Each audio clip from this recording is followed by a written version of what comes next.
I just came back from Fan Expo in Toronto, Ontario, Canada. It is the biggest Comic-Con, like the biggest Comic-Con style show in the country, while also being the third biggest Comic-Con style show in North America. It's only smaller than San Diego Comic-Con and New York Comic-Con, and every year we get over 120,000 people in the city for Fan Expo Canada. There's a ton of stuff to see and do at the show, including sit in on celebrity panels, take pictures with Ninja Turtles, and even buy some Pokemon cards. And I may have bought a couple of Pokemon cards.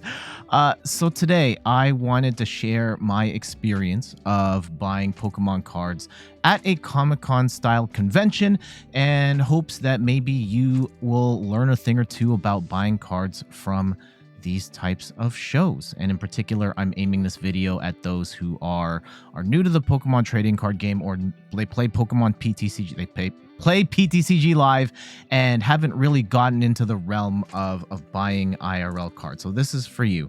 But if you're a veteran of the scene, definitely chime in with some tips if I happen to miss anything here. I'm Jet from inthirdperson.com. Make sure to like the video, subscribe to the channel, and let's talk about buying cards at Comic-Con style conventions.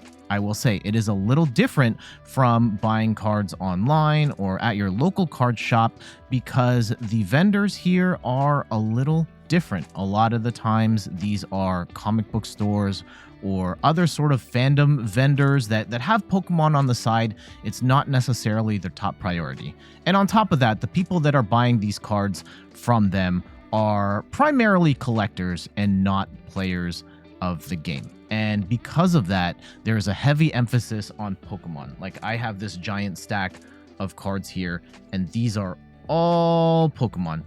There are hardly any sort of trainer cards or energy you can find there. There'll be a handful of full art trainer cards or supporters, and you'll only see the flashy item cards like gold item cards there. But for the most part, it's going to be Pokemon cards. On top of that, there is the potential for deals and the potential to get ripped off, because the way they market, they price these cards is a little different for a different audience, and they might not be up on the competitive values of these cards. So keep that in mind. Certain times you're going to get a deal, certain times you're going to get ripped off, but we're going to get to that in a little more detail.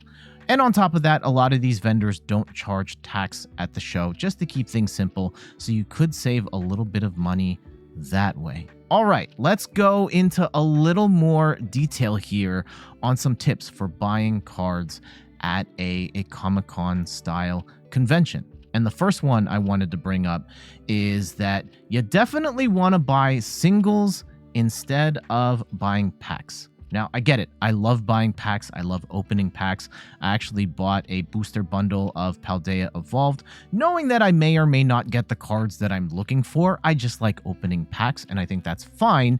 However, if you are in the process of building a deck and your primary goal is to build a playable deck, you want to focus on buying single cards, because if you are not buying single cards, you're leaving it up to chance, and you're probably going to waste a ton of money pulling a whole bunch of bulk that you don't need. And so instead, it's always going to be cheaper to just buy the individual cards as needed. Another thing, this might seem obvious to those who play the game, but if you're new, don't expect to be able to buy a booster box and build a deck with just the cards from that booster box, or just one set. Because the way the Pokemon trading card game works is that functional decks need cards from multiple sets. So it's not a great idea to buy booster boxes or collections just because you are building a deck and you think you can get the cards that way. No, you can't. So it's better to buy singles if you're trying to build a deck. But if you want to open a ton of packs, like buying a booster box and stuff, and you've got the budget for that, absolutely go nuts. Just don't expect to be able to build a deck that way. Next up, know what cards you're looking for in advance and how much of each you're going to need. Going into the show, I know you've got other things in mind. You've mapped out your schedule, all the panels you want to go to. You're working on your cosplay, and Pokemon cards may not be at the top of mind. However, I implore you, please do a little bit of homework before you start buying cards at the show, because it's very easy to not buy cards that are going to help you in your goal. For example, you might think to yourself, I want to go and build a deck based on Annihilate because Annihilate is my favorite Pokemon. And then you go and buy the Annihilate cards and realize like, oh, Annihilate isn't actually that good or playable. So you don't want to get burned that way. Or you accidentally bought the old Gardevoir EX when you really want the new Gardevoir EX.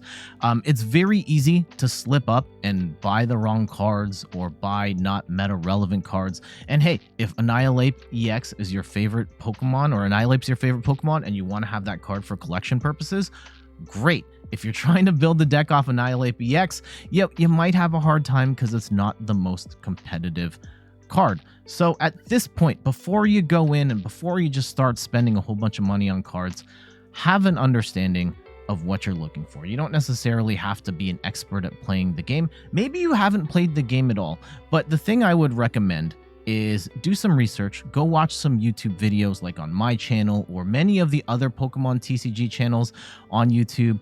Go to play.limitlesstcg and look at the different decks that are there. Find one you like, do some research, and then take a copy of that list and then buy cards for that list. And that can help you not only have an idea of like, I want to build this deck, it can also help you in understanding how many cards you need to build that deck. So for example, one of the cards that one of the decks I want to build is Meowscarada EX. And that one, I saw I was able to find two, and I bought two of those. And I do know that there's a deluxe EX battle deck coming out in September of this year, and that already comes with two Meowscarada. So I'm going to have a maximum of 4.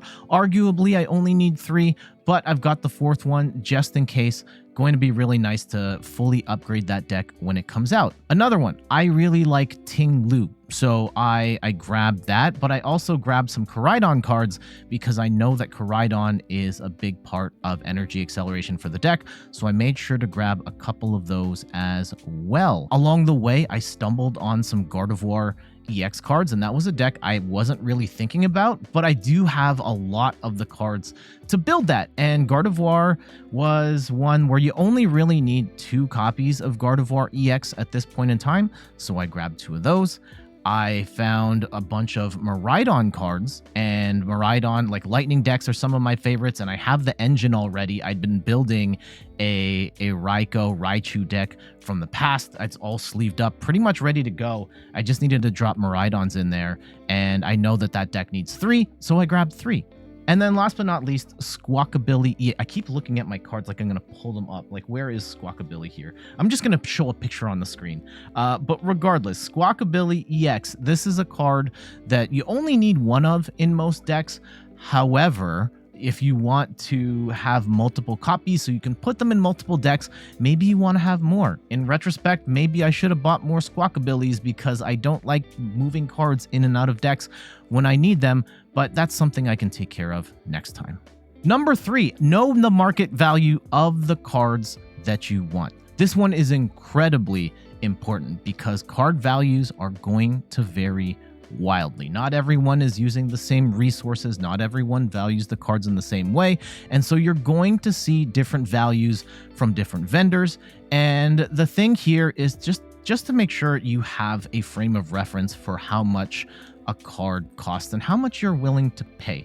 So personally, I look at TCG Player as a reference point. I also use the website of my local card shop so that I have Canadian prices, and I know that if I were to go to the store, I would be paying this much for this card versus what it is right now. For example, some of the cards that I got were reasonably priced, and I just happened to buy them at the convention, such as Gardevoir EX. I looked at the price that vendors were selling it at, and it pretty much matched across the board, across all vendors. So I felt comfortable in paying what I did for those cards. Some of them are going to be high, My biggest mistake was buying Radiant Eternatus at the price that I did. I'd only seen one on the first day of the show, and on the second day I was like, oh, I can't let this card slip through my hands. I really want to put this in my Shadow Rider deck, and so I paid for it, only to find another vendor that had a binder full of Radiant cards, including Radiant Eternatus, and they were selling it for a third of the price. So that was a massive L for me. And then some vendors are going to sell cards low. My biggest win was Giratina V-Star, which is an incredibly strong Pokemon, and I happen to have a lot of the cards for that deck. I hadn't been able to find the Giratinas up until now, and without going into specifics on the numbers, and I don't want people nitpicking the numbers and trying to do the math, and it's also going to change if you're watching this a couple of months from now based on how the market shifts. But at the time of this recording, the vendor that I bought Giratina from was selling them for half the price that I saw other retailers selling it for, so I scooped those up immediately. Another big win for me was Lugia V-Star, where they were selling that almost half price from what a TCG player and my local card shop were selling those at, which was fantastic, so I scooped that up. Now, it does open a bit of another tangential thing because I don't necessarily have a lot of Lugia cards to build that deck, but I felt like because of how hard they are to find and because it was a bit of a deal, I did scoop it up, and I kind of have my fingers crossed for a League Battle deck, Lugia League Battle deck. It may or may not have been announced by now. I don't know, but I'm just saying right now, I'm kind of banking on that happening. If not, I still happen to get Lugia for cheaper than market price, which is awesome. Speaking of market values, there are instances where buying a pre-made deck is actually cheaper than trying to buy the cards separate. For example, the Mew League Battle deck and the Palkia League Battle deck. Both of these are incredibly strong decks. The Mew VMAX recently won the World Championships. Palkia V-Star recently came in 9th at the World Championships. Both of these are incredibly strong decks, and it doesn't take a lot to upgrade them all the way, and you're getting a whole bunch of amazing cards in that box itself, and it's probably cheaper to just buy the League Battle deck versus buying those cards separately. So in that instance, I highly recommend.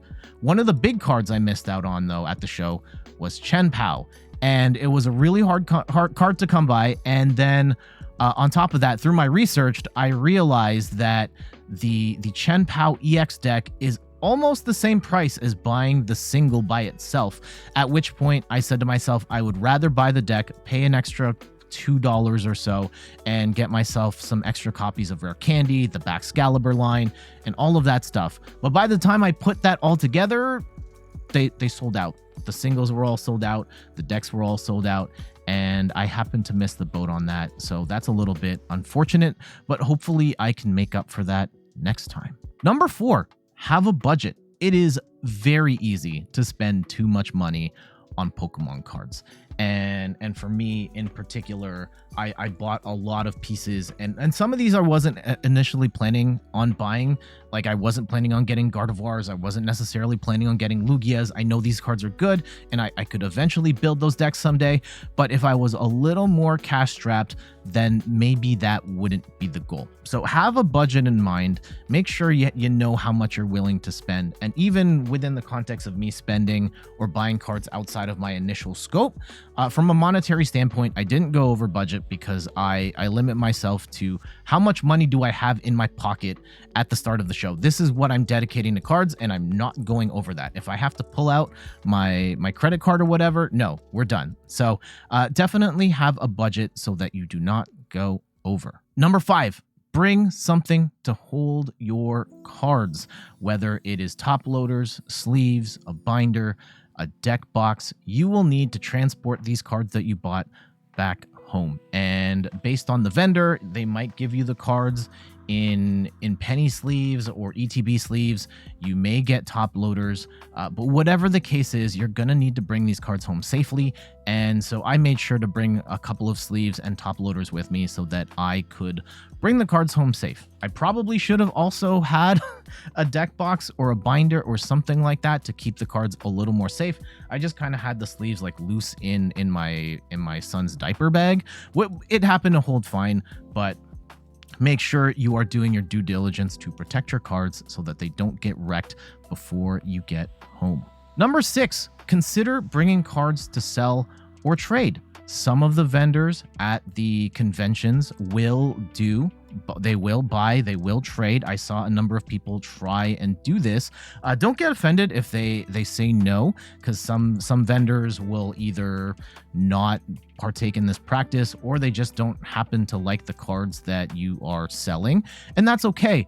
But I think it's worth shooting your shot if you've got some extra cards that you are willing to part ways with. I definitely saw a couple of people with their binders specifically there selling cards, and there were some pretty good values that people were getting in return for some of their cards. So if you've got some extra lying around that you are willing to part with, and I mean, this isn't going to be like, don't come in bringing your holo promo basculin or your regular energy search. It's got to be like ultra rare and up. So anything starting from like an EX card, a V card, a VMAX card, a full art supporter, anything like that on that tier, I think that vendors are going to be more willing to consider buying and trading for. Number 7, scout the venue before buying anything. I know that it can be very exciting when you see that card you really want, and maybe you've done the research and you see like, hey, this is a really good price. I would say if it's a good price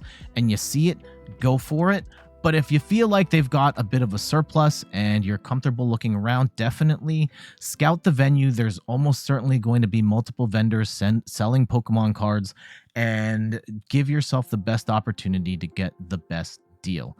Again, my biggest regret is buying the Radiant Eternatus as much as I did, because I could have spent less had I been a bit more patient. Number 8, thoroughly check the condition of the card. Not every vendor is going to take care in their cards in the same way that you might.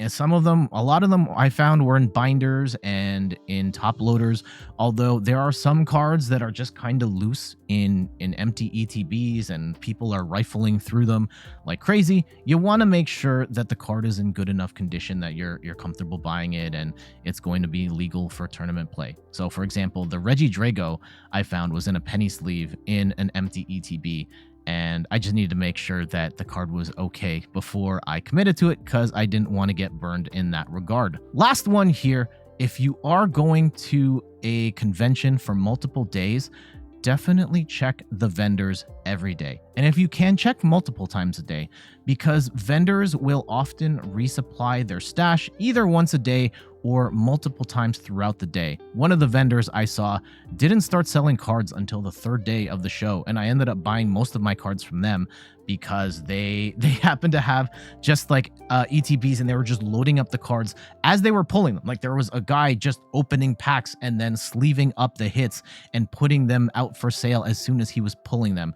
And that, had I not done my due diligence and kept circling around over the course of the days, I would have missed out on that deal. So definitely scout the venue, do it multiple times if you've got the time. Like, I'm not going to say don't miss out on any sort of other activities you plan on doing at the convention, but if you've got the time, try and make multiple passes at these stores, because you may catch something later that wasn't there the first time. And that's it for some of my tips for buying cards at sort of Comic-Con style conventions. Again, this is not a Pokemon focused event. They just happen to sell Pokemon cards there. And with that are going to come some advantages and disadvantages. And I hope that with some of the advice I have shared here, that you can go into these types of, broader pop culture shows and be able to come out on top with some awesome cards that you're looking for at a reasonable price. But for now, I got to get going. Thank you so much for watching. Some quick plugs before we go. Let me get my buttons hooked up here. You can find me on all the things: YouTube, TikTok, the platform that will always be known as Twitter to me, and Instagram at In Third Person. You can find me on Twitch at In Third Person, where I stream the Pokemon trading card game every Sunday at 10 a.m. Eastern Time. And check out the website, inthirdperson.com, for more articles and videos on video games, board games, and other nerdy pursuits. So until the next one, I'll see you later. Bye-bye.